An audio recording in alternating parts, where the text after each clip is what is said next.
નમસ્કાર વિદ્યાર્થી મિત્રો, હું ટંડેલ સોનલ, અશ્વમેઘ વિદ્યાલય કિલ્લા પારડી.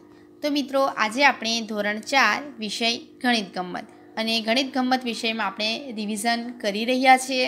તો રિવિઝનમાં આપણે વિભાગ અ, વિભાગ બ નું રિવિઝન થઈ ગયું છે. હવે આજે આપણે જોઈશું વિભાગ ક. વિભાગ કનું રિવિઝન કરીશું. તો જોઈ લઈએ કે વિભાગ કના પ્રશ્નો કયા કયા છે. તો સૂચના મુજબ પ્રશ્નોના જવાબ લખો. પ્રશ્ન છે કે ચિત્રના આધારે પ્રશ્નોના જવાબ. કોષ્ટક પૂર્ણ કરો. નીચેના જવાબ ગણતરી કરી લખો. ત્યારબાદ છે કોષ્ટકની વિગત પરથી પ્રશ્નોના જવાબ લખો. પેટર્ન પૂર્ણ કરો. તો પેટર્નમાં કઈ કઈ પેટર્ન આવી શકે છે? તો જાદુઈ પેટર્ન, અંકોનો ટાવર, સરવાળાના સમાન નિયમો. તો આ પ્રકારની પેટર્નો પણ આવશે. તો આપણે મિત્રો જોઈએ વિભાગ ક વિશે. હવે મિત્રો, આપણે જે પહેલો પ્રશ્ન વિભાગ કનો છે એના વિશે જોઈએ. તો ચિત્રના આધારે પ્રશ્નોના જવાબ લખો. ચિત્રના આધારે પ્રશ્નોના જવાબ લખો. એમાં આપણે જોઈએ કે આપણને આ 4 ચિત્ર આપવામાં આવેલ છે. તો આ ચક્કરડી છે. 4 ચક્કરડી દર્શાવવામાં આવેલ છે. અ, ચક્કરડી બ, ચક્કરડી ક અને ચક્કરડી દ. તો આપણે ચક્કરડીઓ જોઈ શકીએ છીએ કે ઘણા પ્રકારની ચક્કરડીઓ છે. કે અમુક ચક્કરડીઓ જે છે એ કેન્દ્રમાંથી પસાર થયેલ છે, અમુક ચક્કરડી કેન્દ્રની બહારથી પસાર થયેલ છે, અમુક જે ચક્કરડી છે એ કેન્દ્રની થોડે દૂરથી પસાર થયેલ છે, ફરે છે. બરાબર છે? તો આપણે એના આધારે પ્રશ્નોના જવાબ કઈ રીતે? તો જોઈએ, કઈ ચક્કરડી સરી કેન્દ્રથી સૌથી નજીક છે? તો આપણે જોઈએ કે કેન્દ્રની સૌથી નજીક એટલે કેન્દ્રમાં જ કઈ છે એ સૌ પ્રથમ જોઈ લઈએ. તો અ તો નથી, ક એ પણ નથી અને ડ એ કેન્દ્રથી થોડે દૂર છે મિત્રો, જુઓ. પરંતુ બ ચક્કરડી જે આપણે જોઈ શકીએ છીએ એ કેન્દ્રમાં જ છે એટલે કેન્દ્રની સૌથી નજીક ગણાશે. તો બ ચક્કરડી સરી કેન્દ્રની સૌથી નજીક છે. આગળ છે કઈ ચક્કરડી સૌથી સારી ફરશે? તો મિત્રો, તમે શું કહી શકો છો? આપણે જોઈ જ ગયા છે કે 4 ચક્કરડીમાંથી કઈ ચક્કરડી સારી ફરશે? તો જે કેન્દ્રમાંથી પસાર થયેલ સળી છે એ સૌથી સારી ફરશે એટલે કે બ ચક્કરડી. તો એમાં પણ જવાબ શું આવશે કે બ ચક્કરડી સૌથી સારી ફરશે. આગળ કઈ ચક્કરડી થોડી થોડી ફરશે? હવે જોઈએ કે કેન્દ્રમાંથી જે સળી પસાર થયેલ હોય છે એ ચક્કરડી સરળતાથી અને સારી રીતે ફરી શકે છે, પરંતુ ખૂબ જ દૂરના અંતરે જે સરી પસાર થયેલી જોવા મળે છે એ ચક્કરડી સરળતાથી ફરી ના શકે. જેમ કે અ છે, ક છે એ સરળતાથી ના ફરી શકે. પરંતુ આપણે જોઈએ કે ડ તો એ કેન્દ્રથી થોડે દૂર છે એટલે પ્રશ્ન એવો છે કે કઈ ચક્કરડી થોડી થોડી ફરશે? તો આપણે કહી શકીએ છીએ કે ચક્કરડી ડ થોડી થોડી ફરશે. કઈ ચક્કરડી બિલકુલ ફરી નહીં શકે? તો આપણે કહી શકીએ છીએ, જોઈ શકીએ છીએ કે અહીં આ જે કેન્દ્ર આપેલ છે, સળીનું કેન્દ્ર એ વચ્ચેના કેન્દ્રથી ખૂબ જ દૂર છે એટલે એ ફરી જ ના શકે. તો અ અને ક, ચક્કરડી અ અને ચક્કરડી ક. તો આ પ્રકારે ચિત્રના આધારે પ્રશ્નોના જવાબ પૂછાઈ શકે છે. તો સ્વાધ્યાય પોથીમાં આ પ્રકારે બીજા પ્રશ્નો આપ્યા હોય તો આ પ્રકારના ચિત્ર આધારિત પ્રશ્નોની પણ તૈયારી કરવી. અને આપણે જે વિડીયોઝમાં જોયું છે એની પણ તમારે ખાસ તૈયારી કરવાની રહેશે. આ પ્રકારના પ્રશ્નો આવી શકે છે. હવે આપણે આગળ જોઈએ. હવે આગળનો પ્રશ્ન છે કોષ્ટક પૂર્ણ કરો, જેમાં ત્રિજ્યા અને વ્યાસ વિશેનો કોષ્ટક આવી શકે છે મિત્રો. તો આપણે જોઈએ કે ત્રિજ્યા જ્યારે 4 સેમી હોય તો વ્યાસ કેટલો હોય છે? આપણે ગયા વિડીયો લેક્ચર્સમાં શીખ્યા હતા રિવિઝનના સેક્શન બીમાં કે ત્રિજ્યા 4 હોય તો એનો વ્યાસ ડબલ થાય છે. જો ત્રિજ્યા આપી હોય અને વ્યાસ શોધવાનો હોય તો એના બમણા થાય છે એટલે 4ના બમણા 8 થાય છે. પરંતુ જો વ્યાસ આપ્યો હોય તો ત્રિજ્યા શોધવી હોય તો અડધું થાય છે. આમથી આમ જવું હોય તો બમણું થાય છે, પરંતુ આમથી આમ આવવું હોય તો એનું અડધું થાય છે. આપણે અહીં લખ્યું છે કે વ્યાસ બરાબર બમણો અને ત્રિજ્યા શોધવી હોય તો અડધા કરવા, અથવા તો સૂત્ર છે વ્યાસ બરાબર ત્રિજ્યા ગુણ્યા 2 અને ત્રિજ્યા શોધવી હોય તો વ્યાસ ભાગ્યા 2. 2 સેમી ત્રિજ્યા છે તો વ્યાસ 4 સેમી. 1 સેમી ત્રિજ્યા આપેલ છે, વ્યાસ 2 સેમી. ડબલ થાય છે, બમણા થાય છે એટલે 2 આવશે.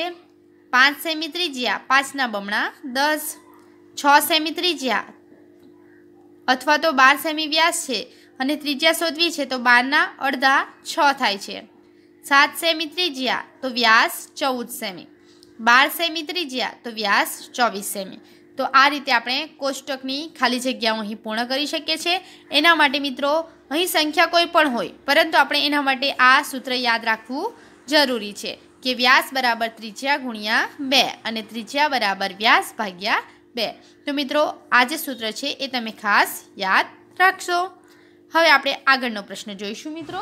તો આગળનો પ્રશ્ન છે કે નીચેના પ્રશ્નોના ગણતરી કરી જવાબ આપો। હવે મિત્રો આપણે વ્યવહારુ પ્રશ્નો જોઈશું। તો પ્રશ્ન છે એક તરબૂચના રૂપિયા 100 તો 1/3 ભાગના કેટલા રૂપિયા થાય? પહેલા તો મિત્રો કે એક તરબૂચના કેટલા રૂપિયા છે? તો એક તરબૂચની કિંમત 100 રૂપિયા છે। આપણને શું આપ્યું છે રકમમાં એ જોવાનું રહેશે। તો આપણે અહીં લખીએ કે એક તરબૂચની કિંમત બરાબર 100 રૂપિયા। કેટલા છે કે એક તરબૂચના 100 રૂપિયા છે। આપણે શું શોધવાનું છે કે 1/3 ભાગના કેટલા રૂપિયા થાય? તો આપણે અહીં લખીએ કે 1/3 ભાગની તરબૂચની કિંમત બરાબર કેટલા?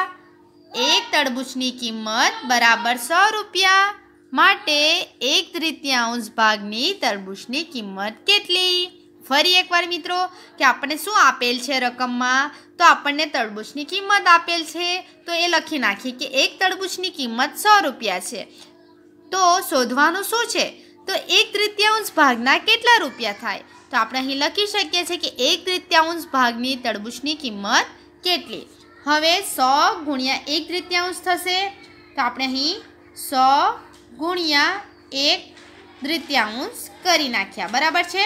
100 ગુણ્યા 1/3 એટલે 100નો ગુણાકાર 1 સાથે કરીએ તો 100 ગુણ્યા 1 એટલે 100 જ થશે અને નીચે 2 આવશે બરાબર છે। 100નો આપણે અવયવ પાડીએ તો 50 ગુણ્યા 2 100 થાય છે બરાબર છે। અને અહીં નીચે પણ 2 છે, 2 સરખા છે તો આપણે 2 કાઢી નાખીએ અથવા તો મિત્રો આપણે 100 ભાગ્યા 2 કરીશું એટલે આપણને 50। તો 100 ભાગ્યા 2 100નો ભાગાકાર 2 સાથે કરીશું મિત્રો। આપણે આ રીતના જોઈએ તો પણ 100નો ભાગાકાર 2 સાથે કરીશું તો 100નો ભાગાકાર 2 સાથે કરતાં 50 આવે છે તો 50 રૂપિયા। એક તરબૂચના જો 100 રૂપિયા હોય તો અડધા ભાગનું તરબૂચના 50 રૂપિયા હોય। તો આપણે અહીં પૂરા વાક્યમાં જવાબ પણ લખવાનો રહેશે મિત્રો કે અડધા ભાગના તરબૂચના 50 રૂપિયા થાય। આગળ એક ખોખામાં 64 લખોટીઓ છે। કેટલી લખોટીઓ છે? 64। તેમાંથી 1/4 લખોટીઓ લાલ રંગની છે તો લાલ રંગની લખોટીઓની સંખ્યા કેટલી? બરાબર છે કે એક ખોખામાં 64 લખોટીઓ છે એમાંથી 1/4 લખોટીઓ તો લાલ રંગની છે તો લાલ રંગની લખોટીની સંખ્યા કેટલી? તો આપણે પહેલાં શું આપ્યું છે કે 64 લખોટી છે તો એક ખોખામાં 64 લખોટી છે તો 1/4 એટલે કે 1/4 ખોખામાં કેટલી લખોટી હશે? બરાબર છે। તો આપણે શું કરી શકીએ છીએ કે 64 ગુણ્યા 1/4 આ જે આપ્યું હોય છે અને જે શોધવાનું એ બંનેનો ગુણાકાર કરવાનો એટલે 64 ગુણ્યા 1/4 64 એકા 64 64નો ગુણાકાર 1 સાથે કરીએ તો 64 આવે છે છેદમાં 4 64 ભાગ્યા 4 મિત્રો 64 ભાગ્યા 4 કરશો 64નો ભાગાકાર 4 સાથે કરવાનો છે। આપણે અહીં કરીએ છું મિત્રો આપણે એકવાર 64નો ભાગાકાર 4 એટલે 4 એકા 4 6માંથી 4 બાદ કરીશું તો 2 આવે છે અને 4 આવે છે બરાબર છે। અને 24 છે તો 4ના ઘડિયામાં 24 ક્યારે આવે? તો 4 છંગ 24 0 0 તો જવાબ કેટલો છે? 16। તો આપણે કહી શકીએ છીએ કે લાલ રંગની લખોટી 16 છે. લાલ રંગની લખોટીની સંખ્યા 16 છે. આગળ છે 2 લીટર પાણીનો 1/4 ભાગ એટલે કેટલો ભાગ? 2 લીટર પાણીનો ચોથો ભાગ એટલે કેટલો ભાગ? હવે મિત્રો જોઈએ કે 2 લીટર પાણીનો ચોથો ભાગ. 2 લીટર પાણીનો ચોથો ભાગ એટલે મિત્રો આપણે અહીં પદ ના આવે તો પણ 2 નો ગુણાકાર 1/4 સાથે એટલે 2 એકા 2/4 બરાબર છે. તો અહીં તમે 2/4 એટલે 2/4 કરશો, 2 નો ભાગાકાર 4 સાથે કરશો તો આપણે અહીં 1/3 લખી શકીએ છીએ. આપણે આગળ જોયું હતું ને કે 2 ના ઘડિયામાં 4 આવે છે તો 2 દુ 4 થાય છે એટલે 1/2 1/3 લખી શકીએ છીએ. તો 2 લીટર પાણીનો 1/4 ભાગ એટલે 1/3. હવે એવો પ્રશ્ન હોય કે 2 લીટર પાણીનો અડધો ભાગ, 2 લીટર પાણીનો અડધો ભાગ, તો આપણે 2 નો ગુણાકાર 1/3 સાથે કરવો. જેટલા પાણીનો જથ્થો છે અને જેટલો ભાગ શોધવો છે એ બંનેનો ગુણાકાર 2 નીકળી જશે એટલે જવાબ આવશે 1. તો આ રીતે આપણે પ્રશ્નો ગણી શકીએ છીએ. તો આ પ્રકારના મિત્રો પ્રશ્નો આપણે જે નોટબુકમાં ગણાવ્યા છે એ નોટબુકમાંના પ્રશ્નોની અને સ્વાધ્યાય પોથીના પ્રશ્નોની તૈયારી કરવાની રહેશે. અને મિત્રો આ પ્રકારના જે પ્રશ્નો છે કે કોષ્ટક આધારિત પ્રશ્નોના જવાબ, તો કોષ્ટક આધારિત પ્રશ્નોના જવાબ એ પણ આ પ્રકારે જ આવશે કે 1 કિલોગ્રામ, આપણે એમાં જોઈએ કે અડધા કિલોગ્રામ ટામેટાની કિંમત કેટલી થાય. ધારો કે 1 કિલોગ્રામ ટામેટાની કિંમત આપણને 8 રૂપિયા હોય. આપણે અહીં જોઈ શકીએ છીએ કે 1 કિલોગ્રામ ટામેટાની કિંમત જો 8 રૂપિયા આપણને કોષ્ટકમાં આપી હોય તો આપણે અડધા કિલોગ્રામ ટામેટાની કિંમત શોધવાની હોય છે. તો આપણને કોષ્ટકમાં પહેલેથી જ આપ્યું છે કે 1 કિલોગ્રામ ટામેટાની કિંમત બરાબર 8 રૂપિયા.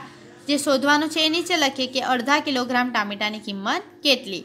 તો 8 ગુણ્યા 1/2, 8 એકા 8 અને છેદમાં 2, 8/2 એટલે 4 આવશે. બરાબર છે. તો આ પ્રકારે આપણે જે પ્રશ્નો શીખ્યા છે વ્યવહારુ પ્રશ્નો, તો આ પ્રકારનો જ પ્રશ્ન કોષ્ટક આધારિત પ્રશ્ન પણ છે. તો એ પ્રશ્નોની પણ તમારે તૈયારી કરવાની રહેશે. હવે મિત્રો આપણે જોઈએ કે કોઈ પણ અંક કે મૂળાક્ષર 2 વાર ન આવે. આપણે પેટર્ન વિશે હવે જોઈએ. ચેપ્ટર 10 કે પેટર્ન પૂર્ણ કરો એમાં આપણને પ્રશ્ન આપેલ છે કે જાદુઈ પેટર્ન આવી શકે છે, અથવા તો સરવાળાના સમાન નિયમની પેટર્ન આવી શકે છે, અથવા તો કોઈ પણ અંક મૂળાક્ષર 2 વાર ન આવે. તો આપણે જોઈએ કે અહીં 1 2 3 છે તો આપણે એને એ રીતે ગોઠવવાના છે કે એક લાઇનમાં એક જ વાર આવે, ભલે એ ઊભી લાઇન હોય કે આડી લાઇન હોય. આપણે અહીં જોઈ શકીએ છીએ કે આપણે અહીં ગોઠવી દીધા 1 2 3 ગોઠવી નાખ્યા. હવે બીજી લાઇનમાં 1 2 3 ને એવી રીતે ગોઠવવાના કે ફરીવાર સાથે ન થાય. તો આપણે અહીં 1 ને મૂક્યા, 2 ને મૂક્યા ને 3 ને મૂક્યા. બરાબર છે. તો સાથે થયા, ના આડી લાઇનમાં થાય છે ના ઊભી લાઇનમાં થાય છે. ફરીવાર આપણે 1 2 અને 3 ને મૂકી દીધા. તો જો પહેલી વાર 1 ને 1 2 3 એ રીતે મૂક્યા. ત્યારબાદ આપણે જોઈએ કે 1 2 એક ખાનું છોડીને 1 2 અને 3 રહી ગયા એને આગળ મૂકી દીધા. ફરી આપણે એક ખાનું છોડ્યું હતું, હવે 2 ખાનું છોડીને 1 થી સ્ટાર્ટ કરીશું. 1 2 3 રહી ગયા એ 2 3 પાછળ. તો આ મેથડથી પણ તમે કોઈ પણ અંક કે મૂળાક્ષર 2 વાર ન આવે એની રીત અથવા તો પેટર્ન પૂર્ણ કરી શકો છો. આગળ છે જાદુઈ પેટર્ન મિત્રો. તો જાદુઈ પેટર્નમાં આપણે જોઈએ કે 1 થી 6 અંક એ રીતે ગોઠવવાના છે કે જેનો સરવાળો 10 આવે. તો આપણે અહીં ગોઠવ્યા 1 6 3.